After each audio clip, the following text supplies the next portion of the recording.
Alors, nous reprenons la deuxième session de cette journée. Alors, lors de cette table ronde, grand plaisir de l'inaugurer, de l'ouvrir comme ça, nous allons débattre des... Alors, on a marqué de nouveaux objectifs, mais je dirais les objectifs actuels de nos prises en charge, les nouvelles modalités d'accompagnement des personnes directement concernées par un problème de santé mentale ou par un handicap psychique, et puis le soutien, voire l'accompagnement de leurs proches, de leurs aidants. Ces questions font référence à de nombreux changements qui sont intervenus ces dernières années dans le champ de la psychiatrie. Alors, qu'est-ce qui a changé ou qu'est-ce qui est en train de changer dans notre domaine, dans nos pratiques? Vous venez d'avoir quelques exemples avec la session précédente sur les nouveaux métiers et la place du numérique. Mais on pourrait évoquer, je dirais en premier lieu, quand même une évolution du champ d'action, du champ d'intervention, avec l'ouverture de la discipline psychiatrique vers le champ de la santé mentale. La santé mentale, une composante majeure de la santé dans son ensemble, la santé humaine, et qui se caractérise par sa transversalité. Vous connaissez les formules de l'OMS, hein, il n'y a pas de santé sans santé mentale, on a tous une santé mentale, la santé mentale c'est l'affaire de tous, donc vous savez la place que ça occupe. Alors cette évolution, ça implique un changement d'approche, puisque l'on passe d'une vision centrée sur la maladie, les gens sont malades ou ne sont pas malades, à une vision qui est plus un regard subjectif de la personne sur un continuum qui va du bien-être mental à la souffrance psychique. C'est-à-dire que vous ayez en tête ces deux axes qui ne se recouvrent pas et qui sont, d'un côté, la maladie ou pas de maladie, et de l'autre côté, des gens qui sont soit dans un état de bien-être mental, soit dans un état de grande souffrance psychique. Alors, ce n'est pas anodin, parce que ça veut dire qu'il faut conceptualiser qu'il y a des gens qui sont malades et qui souffrent, ça on l'imagine bien, ou qui n'ont pas de maladie et qui vont plutôt bien. Mais par contre, on peut imaginer que des gens malades avec un diagnostic, mais une maladie qui est suivie, qui est stabilisée, avec un entourage qui les accompagne, peuvent être dans un état de bien-être psychique, alors que des patients non malades peuvent être dans un état de souffrance psychique parce qu'ils sont confrontés à un événement particulier de la vie. Et à ce moment-là, notre mission, ça devient d'apporter des réponses pour soulager cette souffrance psychique. Le deuxième point, c'est l'évolution de la conception du soin. Alors, c'est marqué par le développement constant d'une offre ambulatoire. C'est aussi les prises en charge qui sont pensées non plus en termes d'actes et d'une succession d'actes, ce qui a été très valorisé autrefois avec le financement à la tarification. Mais nous sommes maintenant en termes de parcours de soins coordonnés, de parcours de soins sans rupture. Et ces parcours qui doivent s'appuyer sur une offre psychiatrique, accessible, diversifiée, de qualité, et qui propose une gradation de l'offre de soins, depuis une approche de psychiatrie générale, avec jusqu'au recours à des centres ressources, à des centres de référence, à des centres experts. Troisième point, c'est quand même une évolution de la clinique, avec ce que l'on pourrait appeler la clinique du souci, la clinique de l'attention qu'on va porter à l'autre, et qui conduit à ce fameux « aller vers », dont tous les textes récents abondent. Ainsi, nous sommes passés de l'attente de la demande à aller vers la demande. Autrefois, dans une approche dominée par les conceptions psychodynamiques, les prises en charge étaient largement influencées par la prise en compte de l'analyse de la façon dont le patient formulait sa demande, au point même que, quelquefois, l'absence d'expression d'une demande clairement proposée limitait l'engagement du thérapeute. Alors, vous savez que, d'une manière générale, c'est toujours plus facile d'aider quelqu'un qui demande de l'aide que quelqu'un qui renonce. Mais aujourd'hui, pour nous, l'essentiel, c'est de pouvoir répondre aux manifestations de la souffrance psychique, et y compris chez des personnes qui seraient en rupture de parcours ou en situation de non-recours. Une quatrième évolution, c'est une évolution qui concerne les classifications des maladies psychiques, puisque progressivement, ces classifications, qu'il s'agisse du DSM-5 ou de la CIM-11, apparaissent de moins en moins catégorielles et de plus en plus dimensionnelles. Alors, ce qui veut dire qu'on est moins attaché à une approche critériologique qui est destinée à faire entrer les gens dans les cases, mais on est plus attentif à la prédominance de certaines dimensions de leurs troubles. Et une enquête qui a été récemment menée par l'OMS a montré que les usagers, lorsqu'ils reprenaient la CIM-11, et notamment dans les diagnostics de schizophrénie, de bipolarité ou de dépression, ne se reconnaissaient pas dans la façon dont leur état était décrit, à tel point qu'ils ont été invités à collaborer dans la réécriture de ces classifications, des classifications qui se veulent plus accessibles et surtout qui se veulent moins stigmatisantes, puisque le but, c'est à partir du travail de ces focus group d'usagers, le but, c'est que lorsqu'on met un diagnostic, lorsqu'on propose un diagnostic pour quelqu'un, c'est que cette étiquette ne soit pas humiliante ou blessante ou même lui fasse perdre tout statut social. Une cinquième évolution, c'est l'évolution des services. Alors vous le savez tous, puisqu'aux valeurs essentielles de la politique de secteur, l'accessibilité, la proximité, la continuité, se rajoutent, voire s'imposent maintenant d'autres nécessités telles que la disponibilité, la réactivité et la mobilité. Les attentes sociétales vont vers des services de plus en plus mobiles, de plus en plus adaptés et totalement intégrés dans la cité, au cœur même de la communauté, avec une préférence qui est portée sur la notion de service, c'est-à-dire au sens des prestations offertes, plutôt que de structures, parce que vous savez que les structures vont petit à petit balkaniser le dispositif psychiatrique et amènent à des cloisonnements qui sont justement souvent rapportés comme des difficultés particulières dans le cadre des projets territoriaux. Enfin, on pourrait parler d'une évolution du statut de l'usager, du patient. Le malade, un ex-aliéné, est devenu un patient avant de devenir un usager, et puis maintenant un citoyen utilisateur des services de santé. Nous sommes tous ici potentiellement des citoyens utilisateurs des services de santé. Et cet utilisateur a vu progressivement sa parole et son savoir expérientiel mieux pris en compte, et vous en avez vu tout à l'heure un bon exemple avec la médiatrice de santé. Cette évolution dans la dynamique de courant de démocratie en santé, c'est quelque chose qui a débuté au début des années 2000 avec la loi Kouchner, qui se développe dans toutes les disciplines médicales, a amené les usagers à prendre leur place dans les instances de gouvernance des établissements de santé, dans les instances de gouvernance des conseils locaux de santé mentale, dans les instances de gouvernance des projets territoriaux de santé mentale. Et puis, vous avez vu tout à l'heure un exemple de la place qu'ils peuvent occuper aussi dans le travail clinique au quotidien avec la pérédance.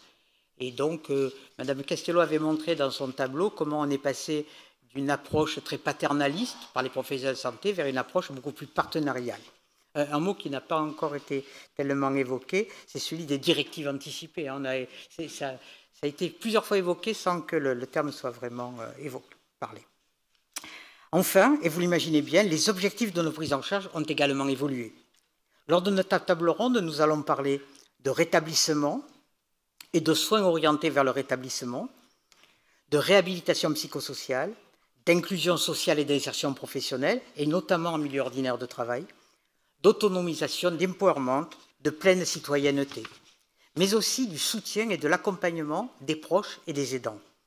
Alors pour cette table ronde, nous avons choisi d'entendre Nicolas Rento, qui a beaucoup travaillé sur ces questions de réhabilitation psychosociale et de déstigmatisation, Isabelle Chéreau et Florent Kellien, qui ont une grande expérience de l'insertion des personnes qui vivent avec un trouble psychique dans le monde du travail, avec le modèle IPS qu'ils vont nous présenter. Romain Ray, qui déploie avec énergie au niveau national des modules de psychoéducation pour les aidants, pour les proches, tels que les modules Bref ou Léo.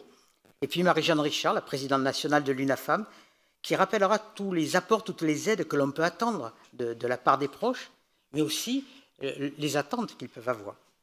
Alors Isabelle Olivier vous présentera chacun d'eux lors de leurs interventions, mais déjà, un grand merci à eux pour avoir répondu à notre demande, pour leur disponibilité, pour leur contribution.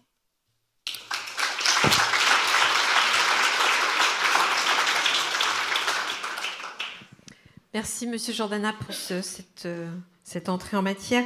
Donc Monsieur Rintaud, c'est à vous. Donc comme le soulignait Monsieur Jordana, donc vous êtes aujourd'hui, je crois, à Chambéry, chef de pôle à Chambéry, c'est ça?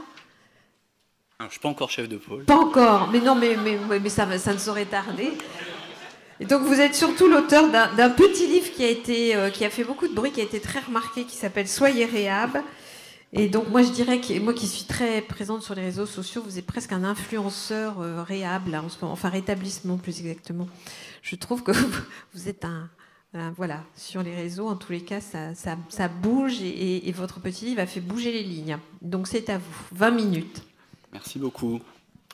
Bonjour à tous, merci de m'accorder un peu de votre temps. Donc comme c'est noté, effectivement, je suis à Chambéry depuis un mois. Avant, j'étais psychiatre à Montpellier. où je m'occupais de 2 centres de réhabilitation, le centre de support de la région Occitanie, d'une unité de réinsertion professionnelle.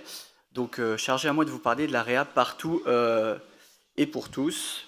Alors, si je trouve sur quel bouton on appuie pour avancer. Voilà, excellent.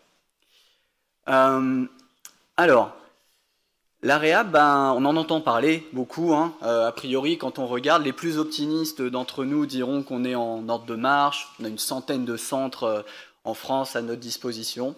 C'est vrai, mais il ne faut pas se leurrer, on a encore un microcosme dans le monde de la psychiatrie à penser les soins, l'accompagnement selon ce paradigme-là. Et pourtant, la réhab, pourquoi pas, en fait. Moi, souvent, on m'a appris pendant ma formation d'interne que, voilà, on a parlé des traitements médicamenteux, non médicamenteux. En gros, aider les personnes à aller mieux. Mais mon rôle de psychiatre devait s'arrêter là. Donc, on aide les gens à aller mieux, mais on les aide pas à concrétiser ce mieux, en fait. On va mieux pour rien, juste pour aller mieux. Ce qui dans la vraie vie n'existe pas, vraiment. On va mieux soit pour reprendre le fil de la vie là où elle s'était arrêtée, soit pour se reconstruire, faire de nouveaux projets. Enfin, on va mieux pour quelque chose, en tout cas. Alors la réhab, oui, mais on a entendu parler, les collègues avant ont parlé, je ne vais pas vous refaire les définitions du rétablissement et de la réhabilitation, de toute façon je serais très mauvais pour ça. Mais quand même, la réhabilitation, ok, mais au service de quel rétablissement? À l'heure actuelle, si on est très objectif sur ce qu'on fait en France, je pense qu'on est encore dans une réhabilitation qui accompagne beaucoup le rétablissement médical, c'est-à-dire de diminuer les symptômes, de proposer des outils au service des symptômes des personnes, ce qui est déjà très bien. Mais je rappelle que normalement, la réhabilitation psychosociale, c'est au service du rétablissement personnel, donc de la personne dans sa globalité. Et ça, quand on jette un œil sur l'ensemble de nos centres de réhabilitation, on n'y est pas complètement, en fait. Et pourquoi? Pour plusieurs raisons. Hein. Déjà, il a fallu créer des centres comme ça pour se lancer, se transformer, souvent à moyens constants. Hein. On a rarement eu 1 million pour créer un centre de réhab tout neuf. Donc il a fallu changer de paradigme. Et puis aussi que quand on crée quelque chose, on a tendance à penser ou à essayer de se rassurer en tant que soignant que il nous faut des outils, en fait. Et moi, pour avoir, du coup, sur mon rôle de médecin du centre référent de la région Occitanie, et accompagner beaucoup de centres qui se transformaient, il y a la question, oui, mais on ne fait pas de réhab parce qu'on n'a pas encore de groupe de TP, parce qu'on n'a pas de neuropsycho, parce qu'on ne fait pas de remédiation cognitive. Jamais on m'a dit, on ne fait pas de réhab parce qu'on ne demande pas encore aux gens ce qu'ils veulent exactement, et comment on recueille la demande, et comment on est accessible.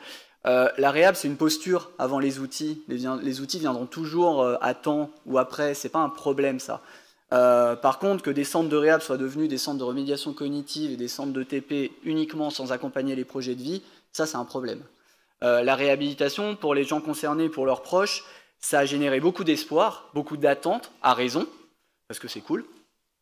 Il faudrait faire attention, et je pense qu'on est à une croisée des chemins, que la déception ne soit pas corrélée au niveau d'espoir qu'il y avait, et je pense qu'on commence à être un peu à ce niveau-là. Parce que la réhab partout et pour tous, c'est pas vraiment le cas encore. Les centres de réhab ont encore beaucoup d'attentes, en moyenne en 3-4 mois par centre de réhab.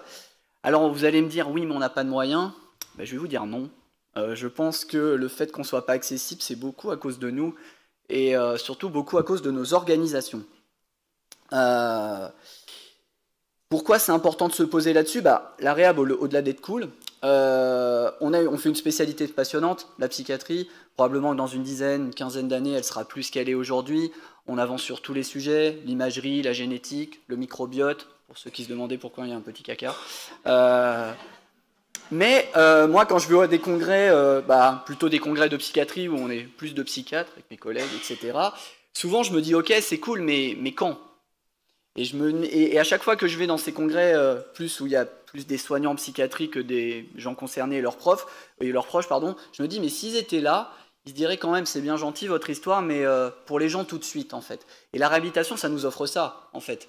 D'aider les gens tout de suite et maintenant pour avoir une vie épanouissante. Franchement, il n'y a pas beaucoup de métiers qui permettent ça. Donc, pour ça qu'il faut y aller à fond.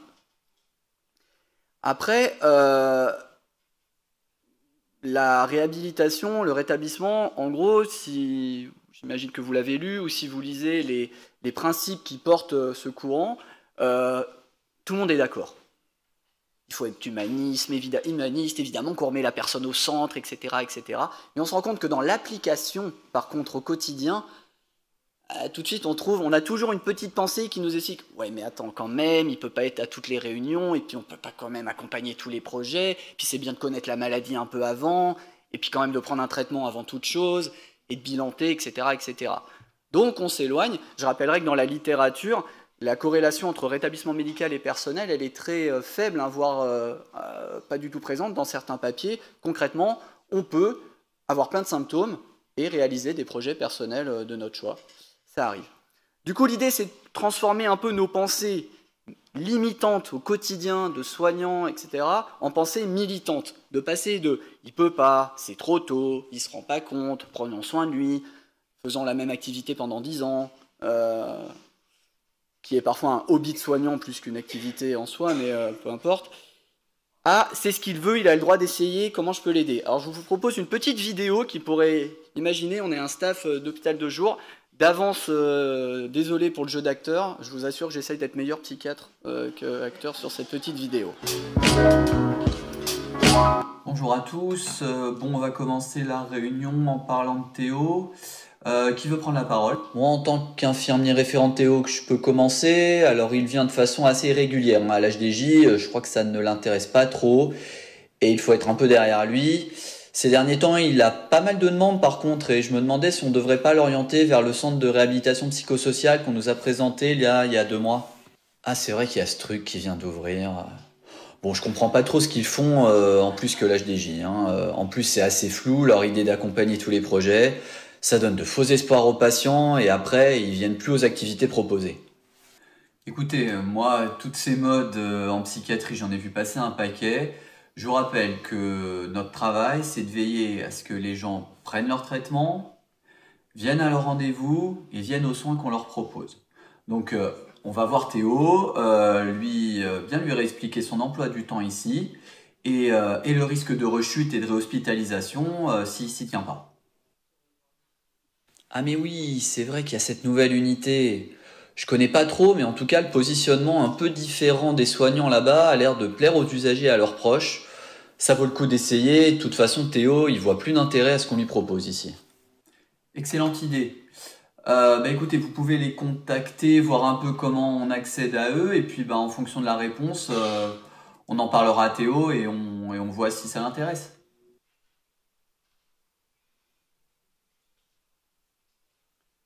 Est-ce que ça parle à certains, ce genre de réunion? Levez la main, ouais, c'est à qui ça parle. Excellent, travaille au même endroit.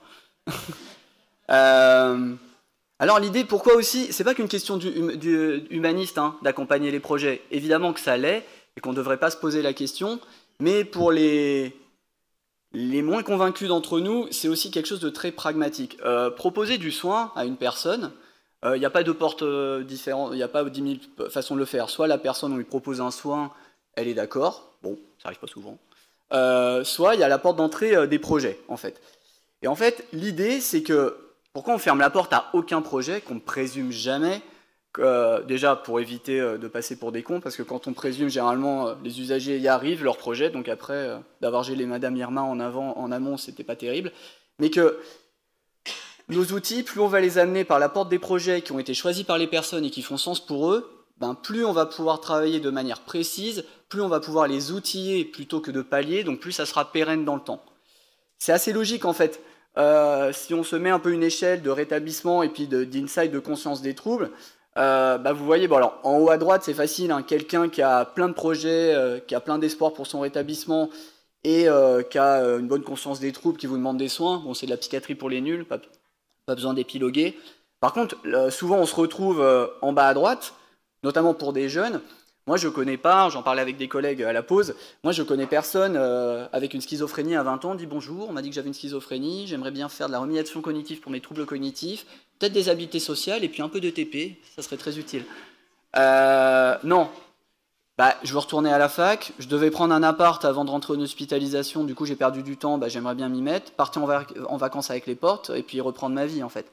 Donc si on arrive avec nos gros outils, il faut faire ci, il faut faire ça exactement, il faut faire un bilan avant toute chose, etc., la personne vous la verrez plus.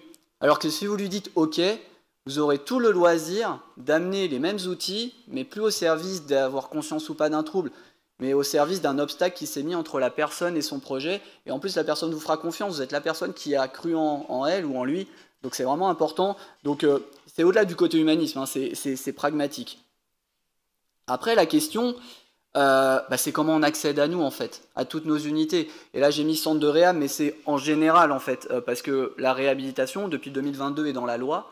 Donc normalement, on devrait tous faire des centres de réhab. Mais quand même, c'est bien que les centres de réhab montrent l'exemple.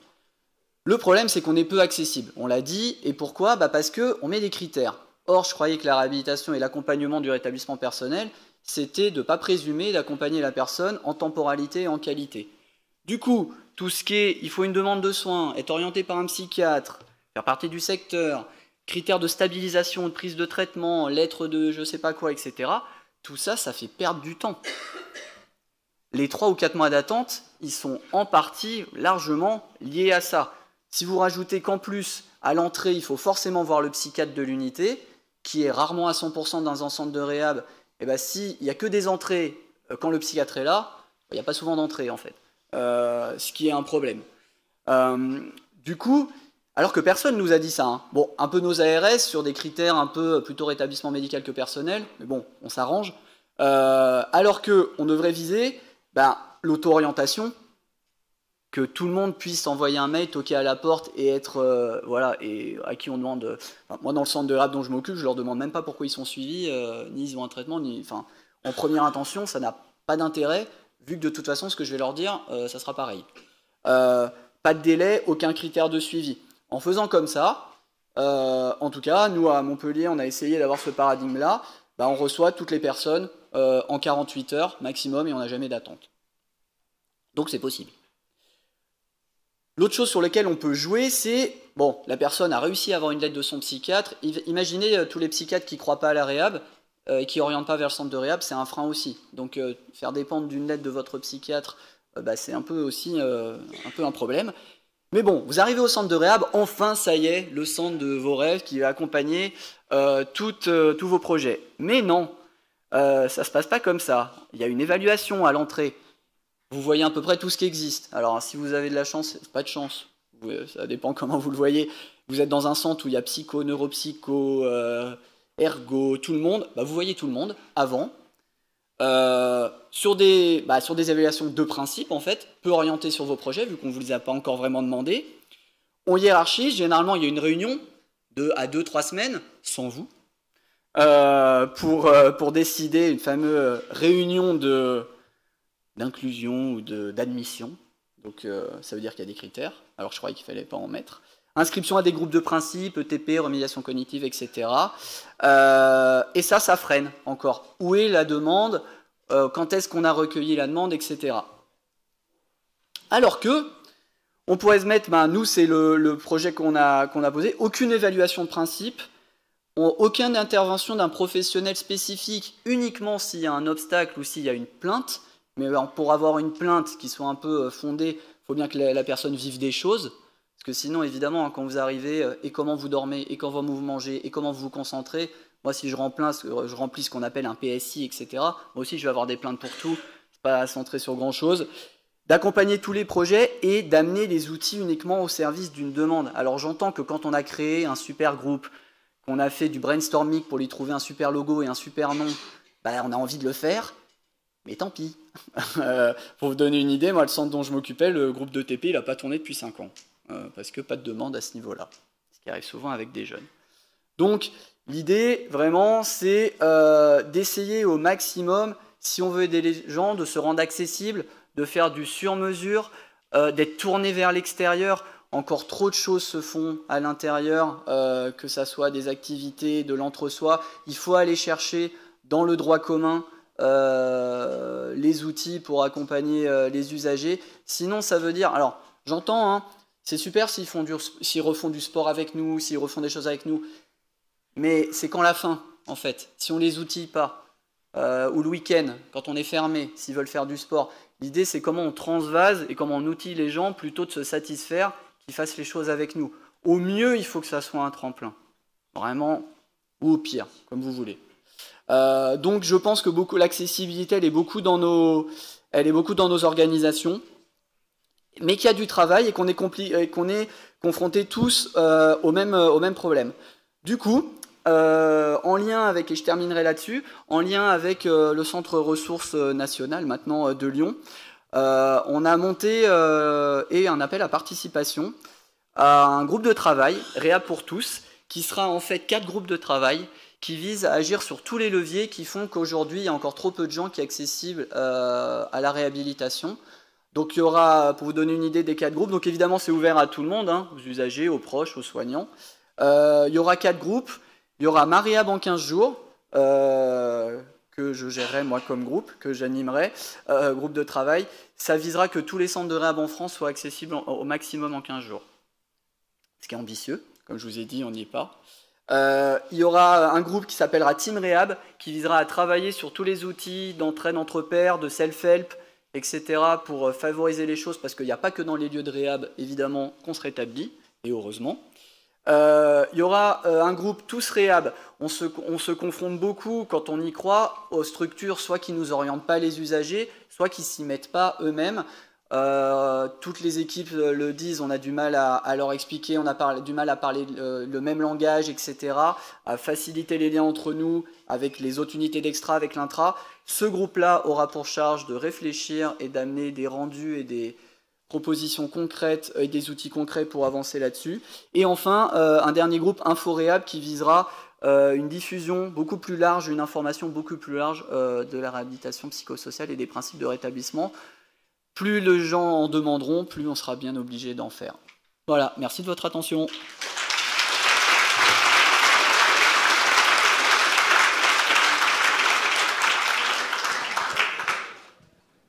Merci beaucoup Nicolas Rintaud. Le groupe de travail là est passionnant, il faudra nous tenir au courant. Il démarre quand ?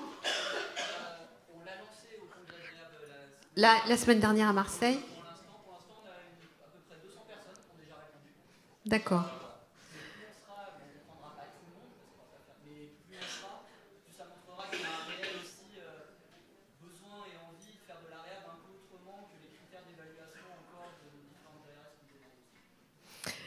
Concret et en marche pour mais sans vous voyez voilà, je m'arrêterai là.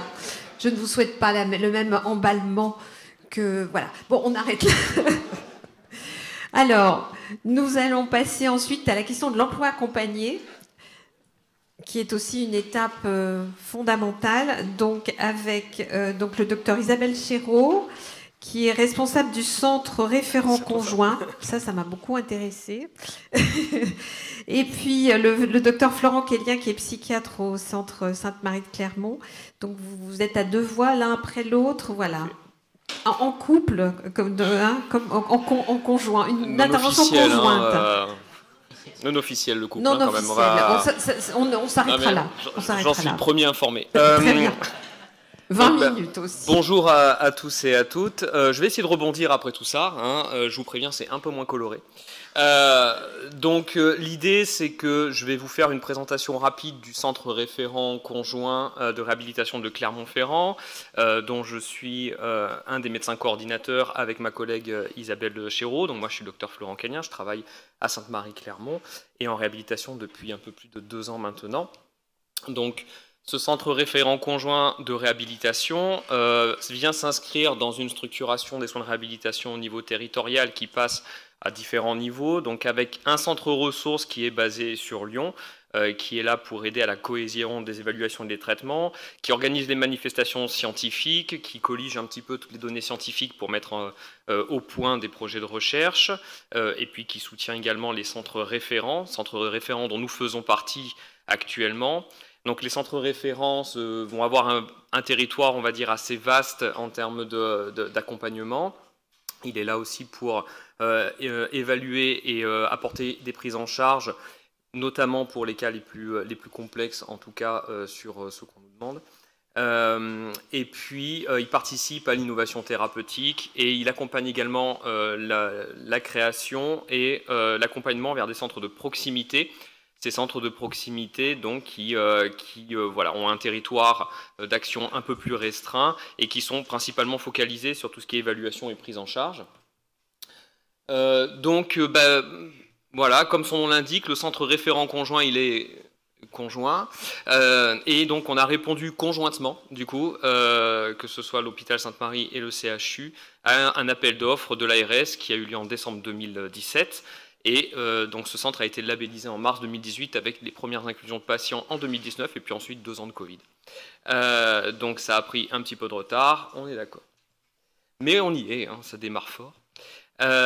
Donc, qu'est-ce qu'on va proposer? On va proposer toute une partie orientée sur le soin, donc avec un bilan orienté sur les ressources et les besoins à l'aide d'une équipe pluridisciplinaire qui va aider à la construction d'un projet de soins coordonné par un infirmier référent de parcours et toujours basé sur la demande de la personne et sur ses besoins, sur ses projets. On est bien d'accord?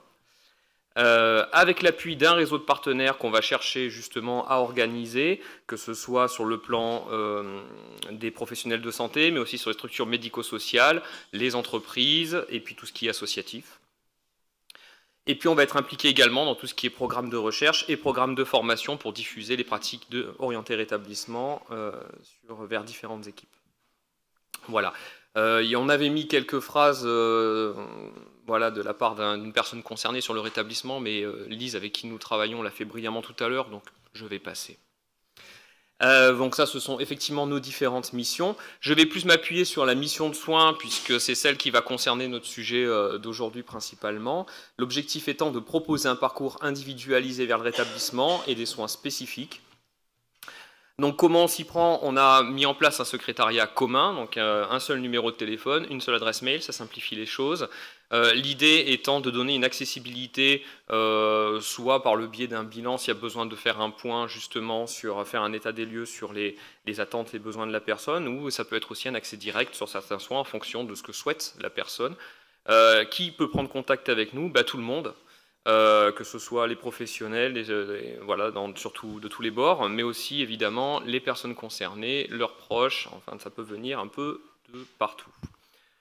Quand? À tout moment de la vie, avec effectivement, on essaie d'agir le plus tôt possible dans la vie des personnes. C'est vrai qu'on a du mal à recevoir les gens avant 48 heures, mais ce qui est sûr, c'est qu'on essaie de les recevoir avant 48 ans, et ça c'est déjà pas mal. L'idée étant de les recevoir avant... Merci chef.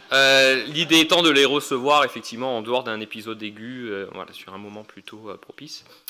Voilà. Et pourquoi? Pour les aider à avancer dans leur projet, les aider à aller à répondre à leurs besoins. Là, c'était juste une petite slide sur les différentes missions de l'infirmier référent de parcours. Pour faire clair, c'est celui qui va aider la personne concernée à coordonner son parcours de réhabilitation, à faire le lien avec les autres personnes qui interviennent dans son parcours de rétablissement, et puis à participer à tout ce qui permettra de faire avancer les projets. Voilà les soins qu'on propose, donc classiquement, tout ce qui est orienté sur l'éducation thérapeutique, des groupes orientés sur la TCC qui sont très demandés, donc tout ce qui est gestion des émotions, affirmation de soi, etc. Tout ce qui est remédiation cognitive, là on parle de la mémoire, mais pas que, hein, il y a aussi tout ce qui est cognition sociale, évidemment, et métacognition. Tout ce qui est développement des habiletés sociales, on propose aussi des soins, enfin en tout cas des groupes, des ateliers autour des proches. Voilà, toujours en partenariat avec la personne concernée également. Et puis, depuis quelque temps, on travaille aussi avec des médiateurs santé-père, dont Lise, qui font des accompagnements. Donc là aussi, tu en as très bien parlé tout à l'heure, je ne vais pas revenir là-dessus. Bravo, c'était brillant. Et puis, voilà, sur les derniers axes qu'on peut proposer, il y a l'accompagnement vers une insertion professionnelle. On travaille en particulier avec une job coach et puis avec des unités d'ateliers thérapeutiques comme l'atelier Madeleine Gaillard et puis d'autres dispositifs en dehors de la réhabilitation dont on a parlé tout à l'heure dans CAFIP. Et voilà, donc la question effectivement qu'on va traiter aujourd'hui, je vais passer la main du coup au docteur Chéreau pour la suite, c'est où en sommes-nous justement de cet emploi accompagné, quelles sont les données actuelles et les perspectives. Merci. Merci Florent pour cette introduction. Merci effectivement aux organisateurs de nous avoir donné l'occasion de partager notre expérience. Donc l'emploi accompagné, effectivement, c'est un sujet qui m'intéresse depuis de nombreuses années et qu'on a eu l'occasion de développer au sein du CRCR. Donc la schizophrénie et l'emploi, en fait, c'est une question qui existe depuis longtemps, parce que finalement, il y a eu des évolutions pharmacologiques dans ces pathologies-là. Ça a été aussi rendu possible par les raccourcissements des parcours de soins, ça a été rendu possible aussi par l'évolution et le traitement des fonctions cognitives chez ces patients-là. Donc du coup, il y avait effectivement aussi un accompagnement dans des interventions spécifiques. Et du coup, ça permettait maintenant de se poser la question de pouvoir accompagner ces personnes vers l'emploi ordinaire, alors que quand on regardait les chiffres, en fait, les taux d'emploi des personnes vivant avec un trouble psychique et particulièrement de schizophrénie, ils étaient excessivement faibles. Alors faibles en Europe, faibles aussi dans différents pays, alors souvent avec des données très très variables, anciennes, et avec des données qui étaient aussi en lien en fait avec des études qui n'avaient pas la même méthodologie, et puis des politiques d'emploi qui étaient très variables d'un pays à l'autre. Alors il y a eu effectivement un retard concernant la recherche dans le travail. Dans la cohorte FACE, en fait, autour des centres experts schizophrénie, ils avaient étudié un peu le taux d'emploi des personnes et les facteurs sociodémographiques qui y étaient associés. Et il ressortait qu'effectivement, le taux d'emploi, on se rapprochait quand même un peu des données internationales, on était autour de 14%, effectivement, avec des chiffres très faibles, alors qu'en milieu ordinaire, on est à 87% normalement de taux d'emploi. Alors, il y avait effectivement différentes informations qui ressortaient de cette étude. Les actifs, effectivement, étaient en général plus âgés que les non-actifs, en lien probablement avec l'évolution de la maladie. Il y avait effectivement avoir un emploi était souvent associé au fait de vivre en couple, en famille, c'était des facteurs protecteurs, et le fait d'être actif était souvent en lien avec un niveau supérieur et un niveau de formation avant la maladie qui était plus important. Alors, la schizophrénie, effectivement, c'était une maladie qui était très impactante, mais depuis longtemps, en fait, on avait quand même accompagné les personnes vers une activité, et effectivement, historiquement, on les faisait... Ils participaient à différentes actions dans les, entre guillemets, les asiles, et à Sainte-Anne particulièrement. Et effectivement, au fur et à mesure, l'évolution a permis, avec les évolutions vers la réhabilitation et premièrement vers la rémission et les concepts de rétablissement, de permettre effectivement de rendre ces options accessibles. Alors l'emploi était souhaitable, on y pensait tous, mais finalement on le voyait effectivement, et là je reviens sur ce qu'évoquait Nicolas Rintaud tout à l'heure, comme des freins, on le voyait aussi en tant que soignant de temps en temps avec des inquiétudes, on avait ces pensées effectivement négatives qui bloquaient de temps en temps, et moi-même dans le service quand je l'avais mis en place au CHU, effectivement les freins ils venaient souvent des collaborateurs qui me disaient mais que ce n'était pas forcément une très bonne idée de faire travailler ces personnes. Alors les personnes elles-mêmes, elles avaient une crainte de perdre des ressources financières et de temps en temps, effectivement, les collaborateurs avaient plutôt tendance à proposer de l'emploi protégé qui leur semblait moins inquiétant, peut-être moins source de décompensation, en tout cas dans les inconscients des personnes et en tout cas dans les représentations qu'ils en avaient. Et puis au fur et à mesure, tout un tas d'actions militantes sont venues bousculer un peu ces idées-là. La réhabilitation y a concouru et des effectivement, collectifs d'emploi accompagnés ont beaucoup promu et différentes expérimentations internationales et aussi françaises ont permis de faire évoluer la loi autour du travail puisque effectivement ça faisait partie des droits de l'homme, mais ensuite on a été vers effectivement la loi de 2005 pour l'égalité des personnes et l'accès aux personnes handicapées vers le travail, puis ensuite, plus récemment, en 2016, avec effectivement la loi El Khomri qui promulguait les dispositifs d'emploi accompagné pour les travailleurs handicapés.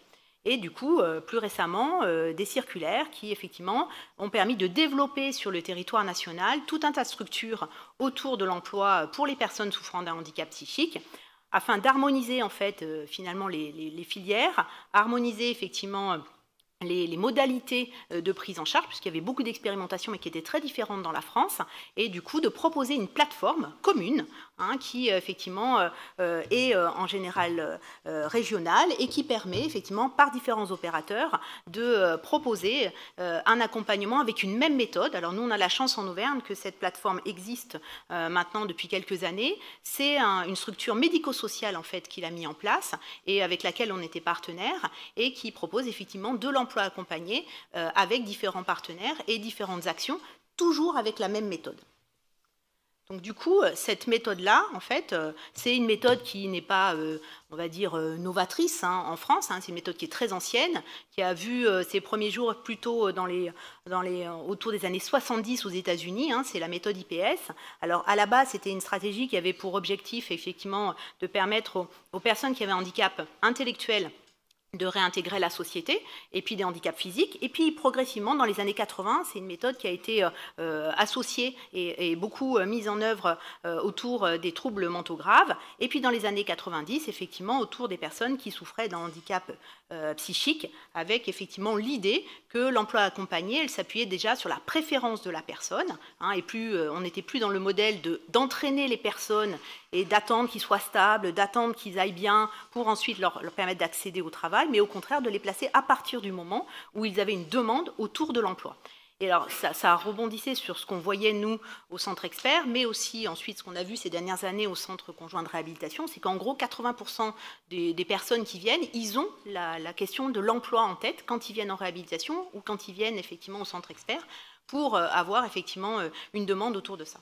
Alors, le principe de cette méthode, certains d'entre vous le connaissent, c'est l'idée d'intégrer les personnes avec la recherche d'un emploi en milieu ordinaire, avec une valorisation financière. Donc déjà, on sort d'un modèle où effectivement on est dans une compensation, on est vraiment dans un emploi classique, avec une individualisation vraiment du projet. C'est-à-dire qu'en fait, on part de la demande de la personne. À partir du moment où elle veut travailler dans un domaine spécifique, on va l'accompagner dans ce domaine-là.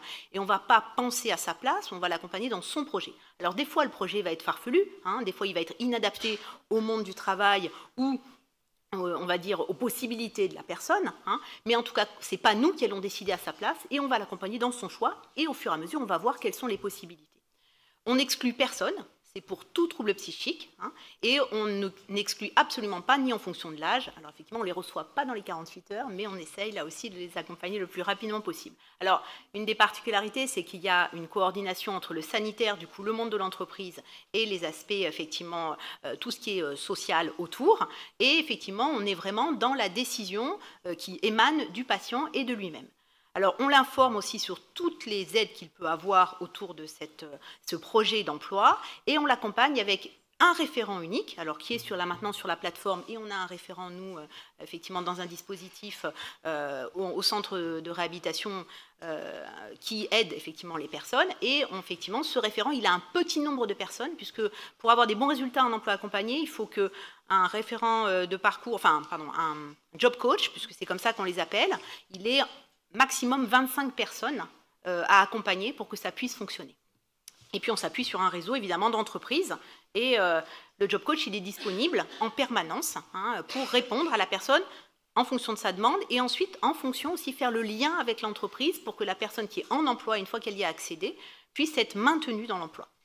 Alors, c'est pas on va dire, notre idée, elle s'est quand même appuyée sur tout ce qui se faisait ailleurs, puisque depuis de nombreuses années maintenant, on a montré que ce modèle, en fait, d'un point de vue médico-économique, il était tout à fait viable et il était excessivement intéressant, puisqu'effectivement, l'emploi accompagné avec cette méthode-là, il a été utilisé dans différents pays avec on va dire, des modalités d'accès à l'emploi, des politiques d'emploi, des taux de chômage très, très différents. Et donc, du coup, l'étude a montré, effectivement, c'est une étude de Mondini, qui est quand même de 2016, qui a montré qu'effectivement, la méthode avait une efficacité à long terme. Alors, ils ont repéré les choses sur plus de 2 ans d'accompagnement, et effectivement, il était mis en évidence l'efficacité de la méthode, mais surtout, il était intéressant de montrer que cette méthode, elle était plus efficace que les stratégies classiques de recherche d'emploi, et en fonction en fait des aspects médico-économiques de la région, quelle qu'elle soit, il n'y avait pas d'impact en fait de la réussite de cette méthode. Simplement, il y avait une variabilité des résultats en fonction effectivement des lieux où le produit intérieur brut était plus fort, évidemment, du coup où il y avait aussi une offre d'emploi qui était plus conséquente. Alors, l'accompagnement en emploi, il a aussi un impact sur la clinique des personnes, puisqu'en fait, dans différentes études, il ressort que le travail, contrairement à ce que de temps en temps on pouvait penser, il n'était pas préjudiciable pour la santé et le fonctionnement des personnes, il était toujours associé à une réduction de l'utilisation des traitements psychotropes et une augmentation de l'estime de soi. Par contre, dans cette étude-là, il n'y avait pas d'association significative avec le nombre d'hospitalisations en psychiatrie, la qualité de vie et le bien-être global. Alors, Finalement, il ressortait de ces travaux, mais aussi d'autres études, que le travail contribuait effectivement déjà à la déstigmatisation des maladies psychiques et à l'autostigmatisation, qui pouvait diminuer, au sentiment d'efficacité, souvent des personnes qui avaient une amélioration de leur confiance en eux-mêmes, et surtout le sentiment d'avoir un contrôle sur sa vie et de pouvoir eux-mêmes décider des projets qu'ils pouvaient avoir au-delà du trouble. Une reconnaissance sociale aussi, parce que nous, on avait de nombreuses personnes qui nous disaient, mais finalement, ce qui est important, c'est que je puisse dire à mon environnement, à ma famille, à mes proches, que j'ai une activité professionnelle, qu'elle est valorisée, que je ne suis pas dépendant finalement des ressources et des aides qu'on peut m'apporter. Alors, il y avait des études aussi un peu plus longitudinales qui montraient que la réadaptation professionnelle, elle permettait aussi une meilleure acceptation de la maladie, ce qui était important, et une meilleure adhésion au traitement. Alors, le soutien en emploi, il a été, on va dire, étudié dans différentes populations et il a été étudié aussi comparativement à d'autres méthodes. Donc, par exemple, quand on comparait les soutiens dans l'emploi accompagné à des formations pré-professionnelles, la méthode IPS était supérieure. Elle était aussi supérieure par rapport aux soins psychiatriques, on va dire classiques, qui proposaient éventuellement une aide à l'accès à l'emploi, et que l'emploi accompagné renforcé était encore supérieur à toutes ces autres méthodes. Alors, l'emploi accompagné avec la méthode IPS, il a été aussi étudié dans des populations spécifiques. Et là, on l'a repéré dans une population plus jeune, où il y a des patients qui ont participé, effectivement, qui avaient en général moins de 30 ans, alors sous différents essais randomisés.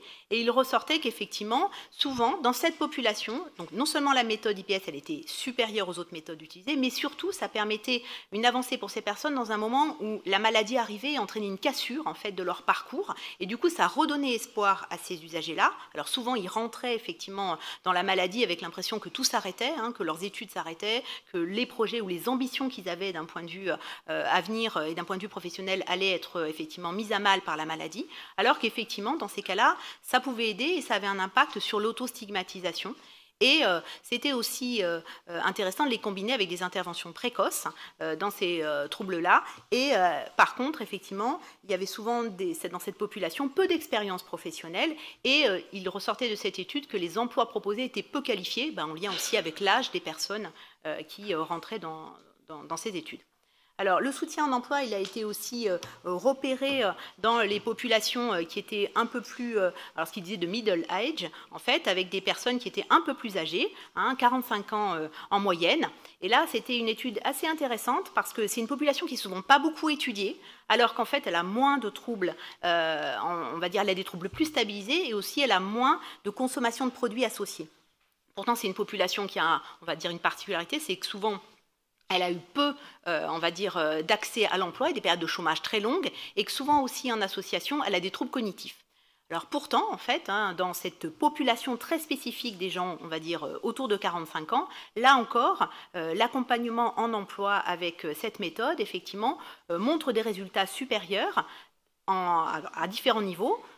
D'abord, d'un point de vue recherche d'emploi qualifié, accès à un emploi qualifié, et ensuite aussi maintien dans l'emploi qualifié.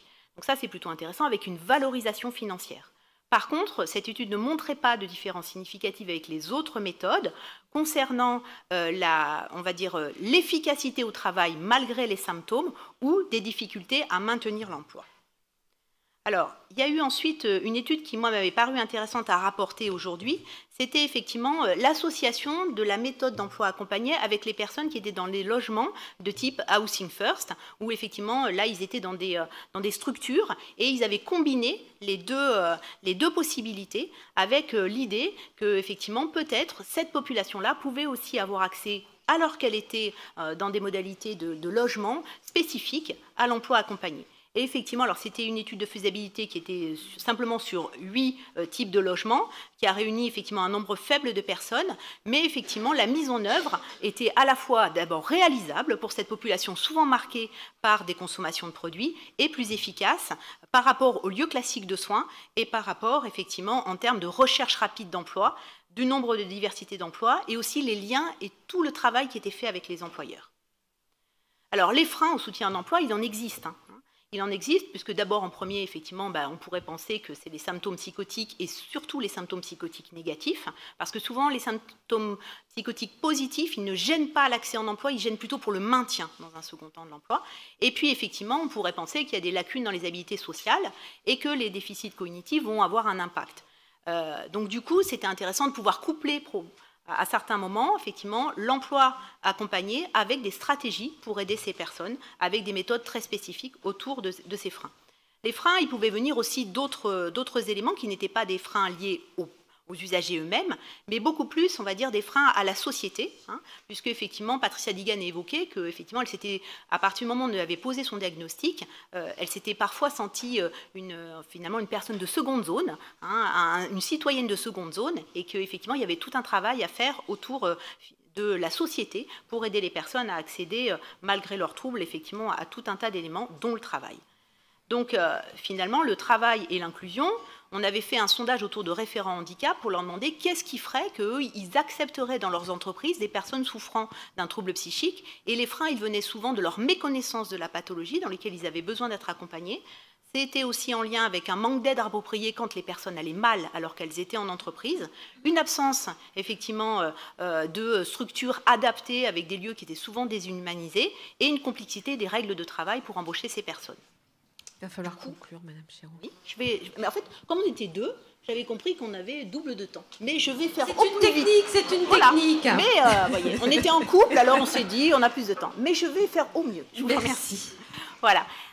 Donc en fait, simplement pour aller vers ma conclusion, l'idée était aussi de proposer, effectivement, on va dire, une enquête autour des recruteurs, et on s'était rendu compte que les recruteurs qui peuvent effectivement accueillir dans leurs entreprises, ils ont eux-mêmes des freins sur lesquels il faudra travailler par la suite, puisque effectivement, ils ont de temps en temps des préférences à l'embauche à partir du moment où on leur a indiqué, ou s'ils ont connaissance, que la personne souffre d'un trouble psychique.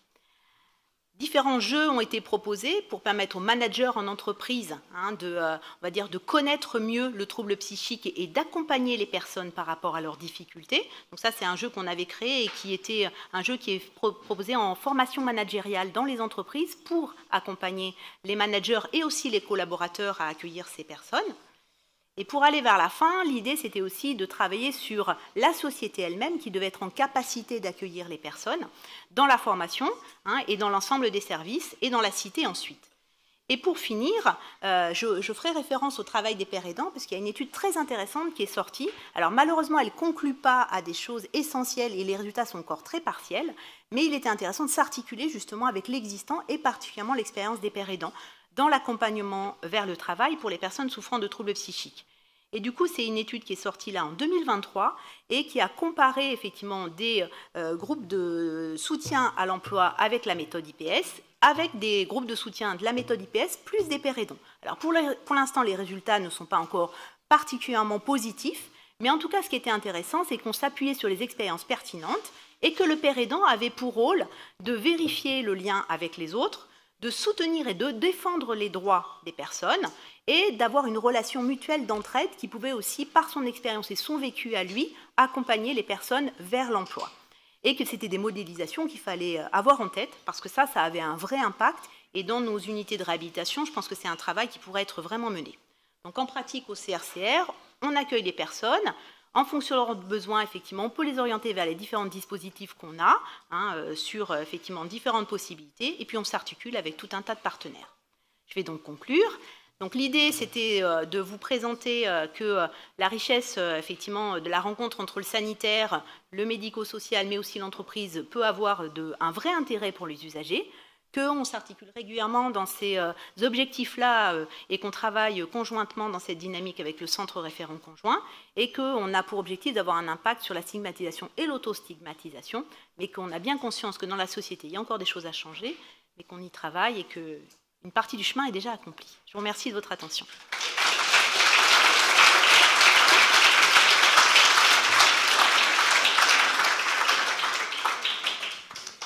Merci beaucoup. C'est vrai que vous avez fait un effort colossal pour condenser un sujet qui mériterait qu'on y consacre une journée entière, voire plus. En tous les cas, le dispositif est particulièrement complet et performant. On aurait envie d'en savoir un peu plus, mais il y aura probablement des questions. Nous allons accueillir maintenant Monsieur Robin Ray, qui est psychiatre. Vous faites comme vous voulez. Soit vous allez vous avez des slides ou pas? Alors, il faut vous installer là-bas, effectivement. Donc, vous êtes psychiatre au Vinatier et vous êtes porteur d'un programme qui s'appelle Bref, que je crois, enfin moi, dont j'entends beaucoup parler. Il y a beaucoup d'équipes aujourd'hui qui s'en emparent. Et donc, c'est l'occasion de faire le point sur cette approche. C'est un programme, je crois, de psychoéducation pour les aidants et les proches. Donc, à vous, vous avez 20 minutes également. Ok, ben, merci. Bonsoir à toutes et tous. Je vais essayer de tenir mes 20 minutes, je ne ferai pas de blagues. En fait, j'avais pas de blague, mais vous ne saurez jamais. Voilà, donc je vais vous parler de psychoéducation, je vais vous parler d'aide aux aidants et je vais vous parler aussi de parcours. Donc ça rebondit bien avec l'introduction qui a été faite par le docteur Giordana. Et pour commencer, je voulais vous dévoiler finalement ce qui est un peu l'ingrédient secret du programme BREF et du modèle BREF que je vais vous présenter dans les diapositives qui viennent. C'est le modèle partenarial, c'est-à-dire que tout ce projet-là a été construit de manière participative et ensuite il a été piloté, organisé et produit tout au long entre professionnels de santé et avec les associations de famille, en particulier avec l'UNAFAM. Donc promis, j'ai encore quelques diapositives, je ne vous ai pas tout dévoilé, il y a des diapositives nouvelles à la fin, restez, il y a des bonnes nouvelles, mon PowerPoint n'aurait pas été le même la semaine dernière. Pour planter le décor, je voulais rappeler les raisons pour lesquelles c'était très important de pouvoir accompagner les aidants dans le champ de la psychiatrie et de la santé mentale. Et je pense que cette première diapositive, c'est une diapo importante aussi. C'est celle qui permet de dire qu'on a dit beaucoup de choses par le passé très fausses sur le rôle des entourages, des aidants, des familles. Et toute la recherche médicale, scientifique, psychologique qui est parue au cours des 15-20 dernières années permet de balayer complètement tout ça. Et ce qu'on sait désormais de façon robuste et irréfutable, c'est que pour une personne qui vit avec un trouble psychique, le fait d'avoir un entourage, une famille, des aidants, c'est un facteur qui est capital, extrêmement important pour aller mieux, aussi bien sur le plan clinique, mais aussi pour cheminer dans son processus de rétablissement. Voilà. Donc les aidants, c'est des partenaires incontournables, indispensables pour nous qui sommes des professionnels de santé. Et tout en étant des partenaires clés, c'est aussi des personnes qui, du fait de la situation d'aidance, peuvent être soumises à des niveaux de stress élevés. Voilà. Donc cette situation-là, ça a fini par avoir un impact sur eux-mêmes, avec le temps, et en particulier si ils sont peu ou insuffisamment accompagnés, et en particulier sur la santé physique et psychique, mais pas que, c'est le fameux fardeau des aidants. Donc cette situation-là, elle est connue depuis longtemps, et elle a conduit à développer des interventions à destination des entourages de personnes. Parmi ces interventions-là, on connaît bien la psychoéducation des aidants. C'est une intervention qui existe depuis une 40aine d'années. Elle est apparue dans le champ de la schizophrénie initialement. Donc on a des résultats très très robustes autour de ce type d'intervention-là. Et puis depuis une dizaine d'années, il y a une recherche qui est très active sur cette question-là et qui s'étend sur l'impact de cette intervention dans les autres troubles, les troubles bipolaires, les troubles de l'humeur, etc. Tous les résultats vont dans le sens d'une intervention très efficace et positive. Et donc je trouvais intéressant quand même de vous faire un mini résumé sur les aspects bénéfiques de la psychoéducation des aidants, qui est une intervention originale parce que c'est une intervention qui a un double bénéfice, à la fois sur les aidants, donc les personnes qui bénéficient des interventions, qui assistent au programme. Donc c'est une intervention qui a un effet vertueux sur le fardeau des aidants, sur ses différentes facettes, ses différentes composantes, à la fois sur les aspects psychiques, physiques, puis aussi sur des aspects plus larges de fonctionnement, de qualité de vie. Et puis, et ça on n'y pense pas toujours, et parfois c'est un peu étonnant, quand on intervient comme ça, quand on accompagne les aidants, on a aussi un effet très positif sur les usagers. C'est-à-dire que même si les usagers ne participent pas au programme, aux formations, eh bien, à travers le soutien qu'on peut prodiguer aux familles, aux entourages, on a un effet très positif sur les usagers. Donc c'est la partie gauche de ma diapositive, c'est des résultats qui sont connus depuis longtemps dans le champ de la schizophrénie, mais comme je vous le disais, toutes les recherches montrent qu'ils sont aussi vrais pour les autres troubles. Et donc vous voyez que la psychoéducation des aidants, c'est une intervention qui est efficace et qui a une efficacité loin d'être anodine, légère, un peu comme ça, sur le côté. C'est une intervention qui a un effet majeur.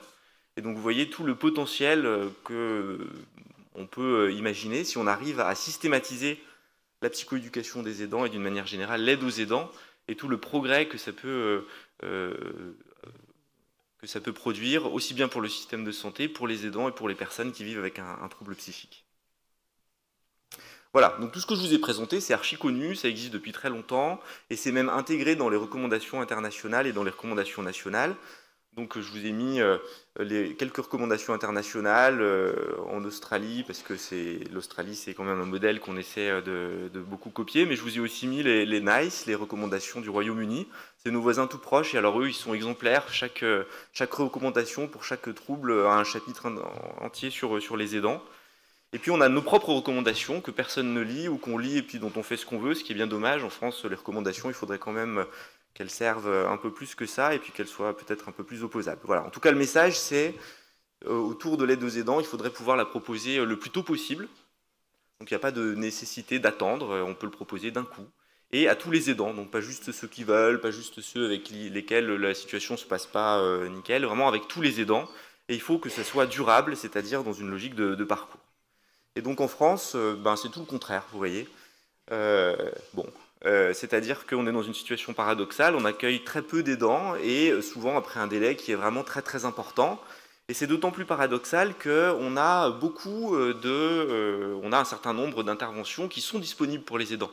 Donc sur le diapositive, je vous ai montré ce qui est proposé par l'UNAFAM, l'offre de services et de soutien et toutes les ressources proposées par l'UNAFAM, et puis d'autres composantes qui sont proposées par le sanitaire et qui existent. Le problème, un des problèmes, c'est que souvent les aidants n'entendent jamais parler, ou ils en entendent parler beaucoup trop tard, ce qui explique les 10 ans de retard et parfois le jamais. Et donc le modèle bref, celui que je vais vous présenter par la suite, c'est justement un modèle qui vise à toucher les aidants le plus tôt possible, tous les aidants, et les connecter avec toutes les autres ressources disponibles avec le parcours. Alors le modèle bref, c'est un modèle qui repose sur deux composantes principales. La première, c'est un programme de psychoéducation. Vous en avez peut-être entendu parler. Je vous ai mis des flyers à l'entrée, si vous pouvez vous servir. C'est un programme qui a été pensé avec l'UNAFAM, avec des soignants, et qui a été créé pour être le plus acceptable possible. C'est un programme qu'on veut proposer très tôt. Donc il faut être quasiment sûr que les aidants disent OK quand on leur le propose. Donc je vous ai fait apparaître les ingrédients clés de l'efficacité. J'avance pour pouvoir vous donner tout mon message. Le programme bref, c'est un programme qui est simple, court, comme son nom l'indique. Une famille, animée par 2 soignants, et un bénévole d'une association de famille à la 3e séance. 3 séances d'1 heure et un rappel téléphonique à 3 mois. C'est un programme qu'on a évalué, qui est efficace. Je vous donne quelques infos autour de l'efficacité. C'est un programme qui est associé avec une réduction de la symptomatologie dépressive chez les aidants et du fardeau. Donc c'est un programme qui est court, on ne s'illusionne pas, on sait bien que cet effet-là, il s'estompera dans le temps, d'où la nécessité de connecter les aidants, de les motiver avec les autres ressources disponibles. Le deuxième ingrédient clé du modèle bref, c'est les délégations UNAFAM. Donc le modèle bref, il est né en région Auvergne-Rhône-Alpes. En région Auvergne-Rhône-Alpes, on a beaucoup de chance parce qu'on a une ARS qui a aidé les délégations régionales et départementales de l'UNAFAM en les dotant de chargés de mission, de coordination et de développement, donc des métiers supports qui permettent de libérer du temps aux bénévoles associatifs pour leur permettre de se consacrer aux missions pour lesquelles ils ont une plus-value qui est la plus importante. Toutes les offres de ressources et de soutien pour les aidants, c'est le petit carré bleu qui apparaît, et vous voyez qu'ils ont une offre de ressources qui est extrêmement riche, il faut la connaître, ça ne sert à rien, nous, de la reproduire de notre côté, alors qu'elle est existante et qu'elle est de très très grande qualité. Et puis le modèle bref, c'est un modèle qui est diffusable. Donc vous voyez que c'est une expérimentation qui est née en Auvergne-Rhône-Alpes, on l'a étendue en Auvergne-Rhône-Alpes, c'est un pilotage entre mon service et la délégation régionale UNAFAM. Et cette diffusion, elle s'appuie sur certaines qualités qui ont été pensées tout de suite dès le départ. On a créé le programme bref comme un programme qui pouvait s'implémenter partout. Moi, je pense que la psychoéducation et l'aide aux aidants, c'est une brique élémentaire du soin. Ça ne doit pas se penser uniquement dans des grands hôpitaux ou dans des centres de recours. Ça doit être disponible partout. Et donc, à ce titre, on l'a créé comme quelque chose qui peut se mettre en place dans la grande diversité des structures, et y compris dans les structures sectorielles, et je dirais même encore plus dans les structures sectorielles. Voilà. Pour se former à bref, c'est très court, c'est une journée, ça ne dure pas plus que ça. Et vous voyez que notre projet, il a été beaucoup aidé par le Fonds d'innovation organisationnelle en psychiatrie, ça c'était de l'argent, mais surtout par les PTSM qui guident finalement les bonnes pratiques et l'instauration des bonnes pratiques sur nos territoires de santé. Il y a de plus en plus de PTSM qui intègrent bref, et le docteur Giordana le sait bien, puisqu'il l'a intégré dans le sien. Voilà, donc le résultat, c'est ça, en Auvergne-Rhône-Alpes, en 4 ans, dont une année de Covid, donc on peut dire 3 ans, un modèle qui s'est étendu à l'ensemble ou au quasi-ensemble de la région Auvergne-Rhône-Alpes, dans chaque département, et qui continue de s'étendre. et qui s'est étendu au-delà de la région Auvergne-Rhône-Alpes, puisque actuellement on a formé à peu près tous les départements en France métropolitaine, et puis on commence à aller un peu dans les outre-mer. Donc la carte n'est pas à jour, on fait un peu mieux maintenant, mais vous voyez que c'est pas mal.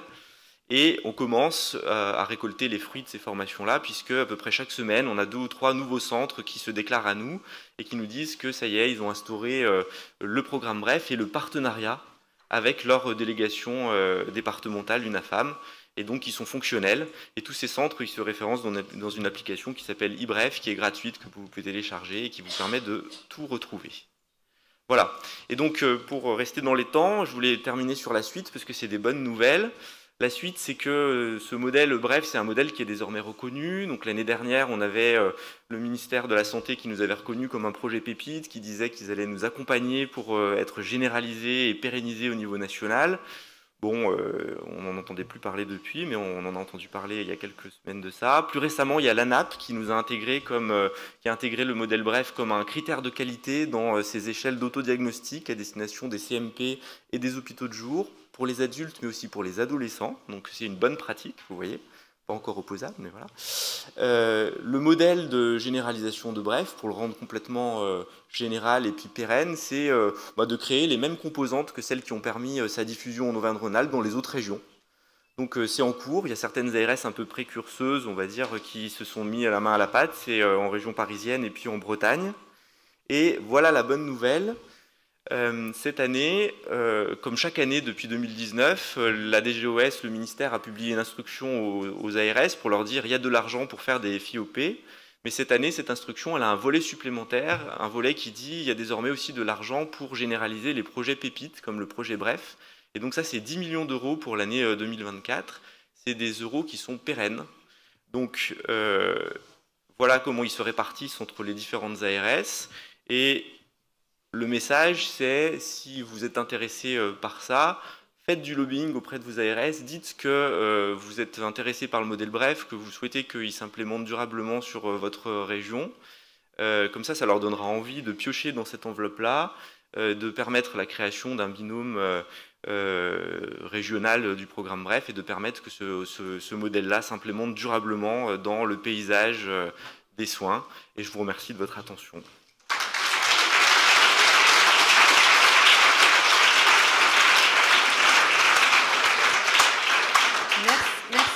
Alors félicitations parce que vous êtes dans les temps et puis pour la bonne nouvelle là, donc c'est un appel à rejoindre bref, mais effectivement nous rien qu'à la rédaction nous on est très sollicités pour je savais pas qu'il y avait une appli, donc c'est bien, on va envoyer les gens là-dessus. Merci infiniment. Marie-Jeanne Richard va conclure cette table ronde par une intervention. Alors on ne présente plus aussi, je te présente à nouveau donc Marie-Jeanne Richard est donc la présidente de l'UNAFAM, dont on a beaucoup entendu parler toute cette journée. Et donc elle va nous parler de la place des accompagnants dans le parcours de rétablissement et non pas des aidants. Ça c'est une petite discussion que nous avions tout à l'heure, mais comme on a beaucoup parlé d'aidants, je pense que ce serait bien que tu nous en parles aussi. Merci beaucoup. D'abord, merci aux organisateurs et puis alors merci à tous ceux qui sont encore présents dans la salle parce que l'heure tourne et vous devez commencer à en avoir marre. Donc j'espère tenir dans mes temps et ne pas être trop pénible pour vous. Donc d'abord, d'où je parle ? Bon, moi, je parle d'une association, donc l'Union nationale de familles et amis de personnes malades et ou handicapées psychiques. Je ne suis pas psychiatre et je pars de ma place, c'est-à-dire de la place des familles. Alors, les proches, les familles, c'est une réalité. Ça, c'est vraiment important que vous l'ayez dans votre tête. Lors du premier épisode psychotique, la majorité des patients vivent dans leur famille. Ils ne sont pas comme ça dans l'air. Le baromètre UNAFAM 2023 dit également que 30% des familles hébergent leurs proches malades ou handicapés psychiques, faute de dispositifs adaptés. Donc, de fait, l'entourage est impliqué. Et quand on dit l'entourage, il est important de ne pas penser uniquement en tant que parent. Il y a des conjoints, il y a des grands-parents, il y a des fratries, il y a des enfants, fils et filles d'eux, et puis il y a les amis et les collègues. Alors, il est important de revisiter, je crois, le concept d'aidance.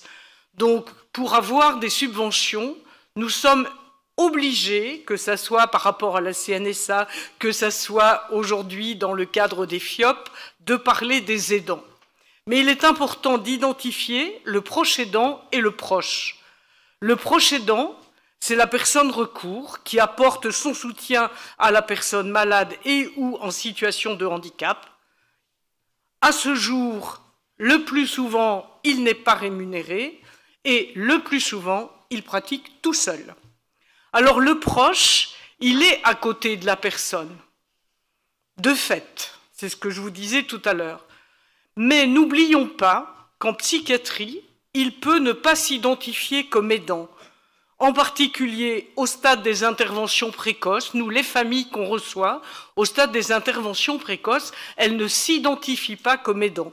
Les fratries, le plus souvent, ne s'identifient pas comme aidants, de même que les fils et filles d'eux. Récemment, il y a eu un travail qui a été fait sur ce cas. Et puis, n'oublions pas qu'un proche peut être un proche d'une personne en errance, donc il ne va pas s'identifier comme aidant, et pourtant, ceci n'exclut pas qu'il soit atteint dans le fait qu'il a un proche malade, et ceci n'exclut en rien la solidarité familiale. Alors, je crois qu'il est important d'avoir ce point d'attention dans ce glissement sémantique actuel.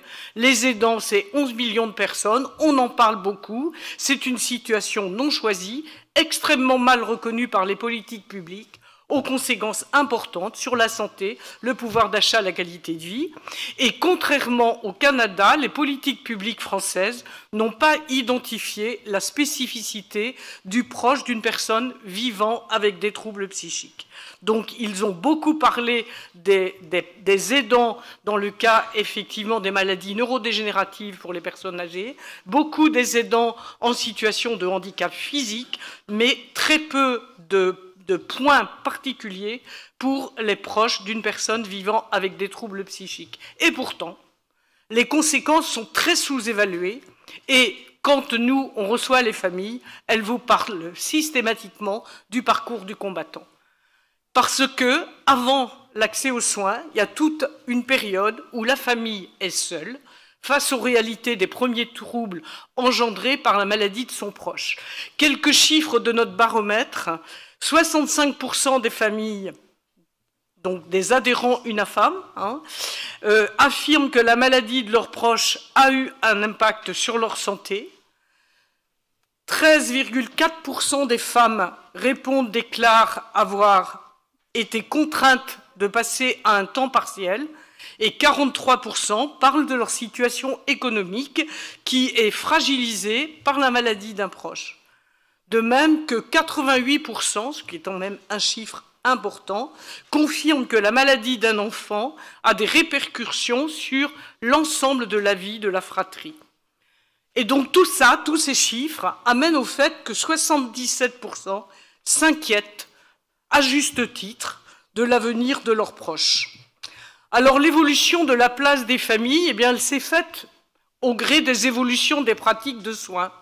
On a parlé des mères pathogènes, on a parlé des familles à exclure, et c'est pas très loin. La parentectomie, elle n'est pas si loin que ça, puisque aujourd'hui, donc en 2023, notre dernier baromètre, 44% des répondants ont dit avoir été interdits de visite, donc on est très loin de l'open dialogue, et c'est parfois pire que dans les prisons. Aujourd'hui, on est vers la famille solution. Avec l'ambulatoire, eh bien, la place des aidants familiaux a eu une place de plus en plus importante au travers de la société, qui malheureusement nous demande de jouer tous les rôles, et 73% des répondants de notre baromètre apportent une aide à leurs proches. Alors dans cette logique, la famille est à former, à éduquer, pour diminuer le niveau émotionnel, source de stress dans les familles. Et nous, on n'est pas tout à fait d'accord avec ces termes d'éduquer, faire de la famille une sorte d'outil dans la prise en charge.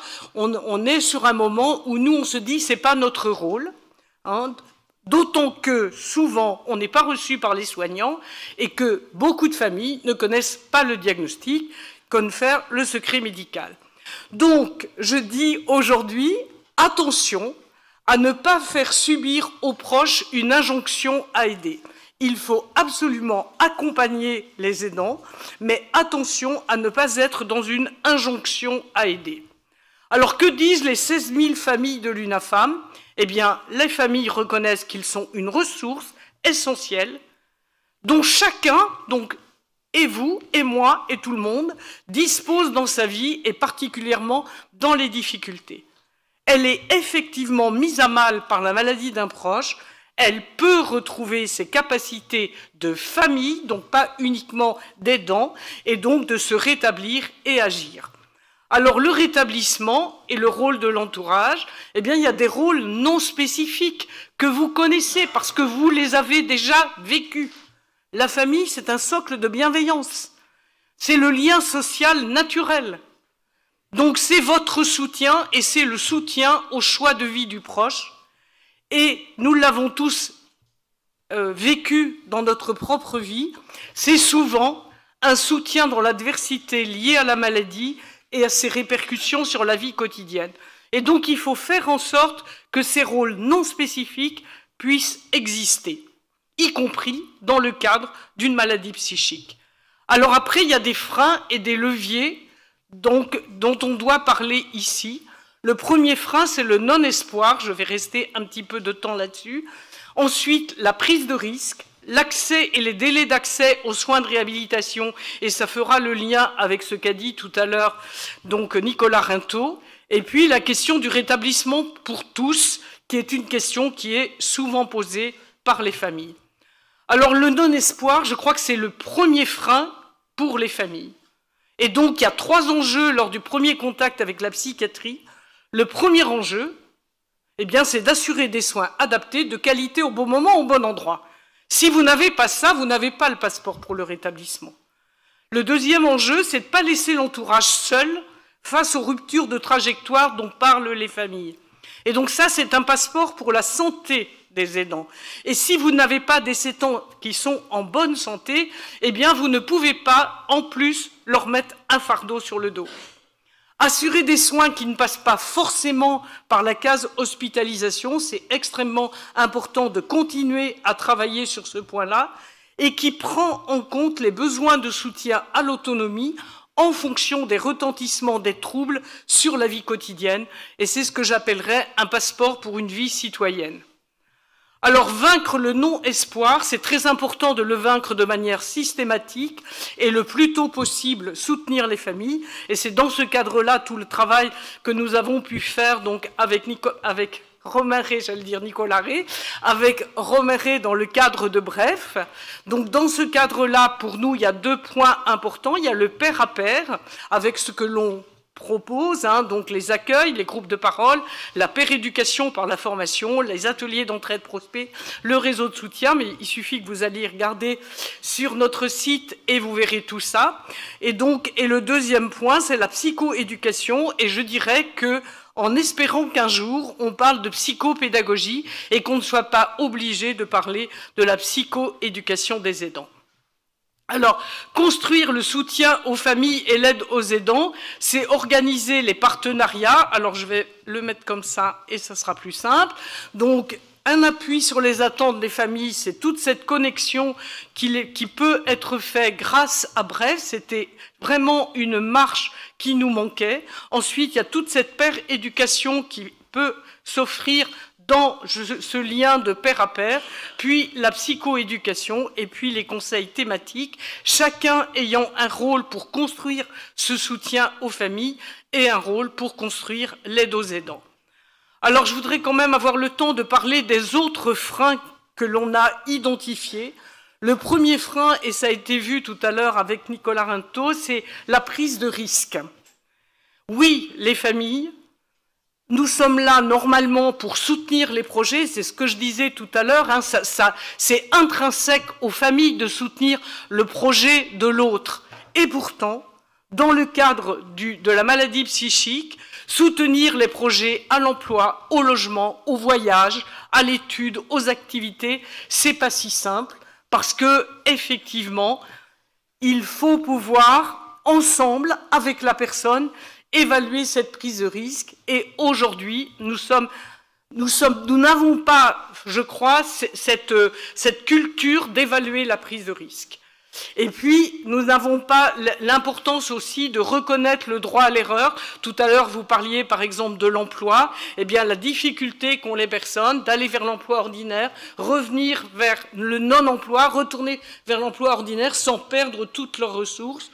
Donc, il est vraiment important à la fois le rôle des pères aidants, patients, pour apprendre à faire confiance pour la personne, et le rôle des pères aidants famille pour apprendre aussi, nous devons apprendre en tant que famille à faire confiance.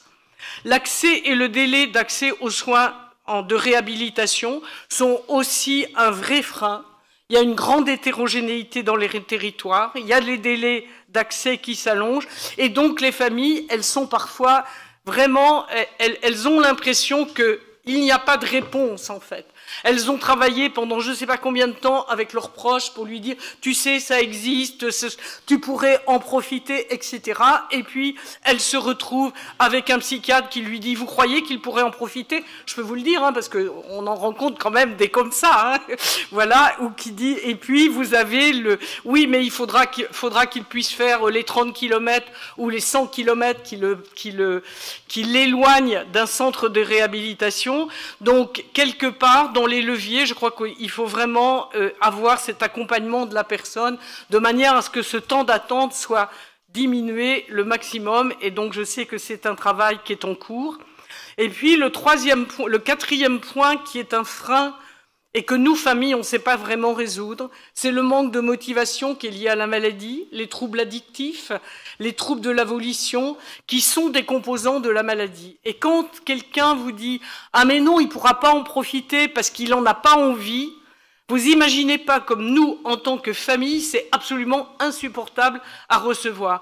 Qu'est-ce que ça veut dire « il n'en a pas envie » ? Comment est-ce qu'ensemble, on va travailler pour faire en sorte que cette envie, elle arrive, ce manque d'envie lié à la pathologie, comment est-ce qu'on va le résoudre? Et donc, notre attente à nous, c'est que les soignants n'abandonnent pas et ne nous abandonnent pas avec la personne pour travailler ce manque d'envie. Alors, en conclusion, c'est vraiment important la mise en perspective. Une maladie se soigne. Savoir que le rétablissement, c'est un long parcours, que qui dit rétablissement dit pas forcément guérison, et c'est un parcours que fait la personne. Bâtir les conditions d'une alliance, ça c'est vraiment important. Une confiance dans l'équipe de soins, et ce matin on parlait beaucoup des intérimaires qui font qu'il est parfois important, difficile pour nous d'identifier quelle est l'équipe de soins, importance du respect mutuel, et importance de transmission des informations pertinentes. Donc, dans la deuxième conclusion, je dirais que n'oublions pas qu'il y a une asymétrie de la relation, donc informer et former le patient, informer et former l'entourage, on est dans cette asymétrie de la relation.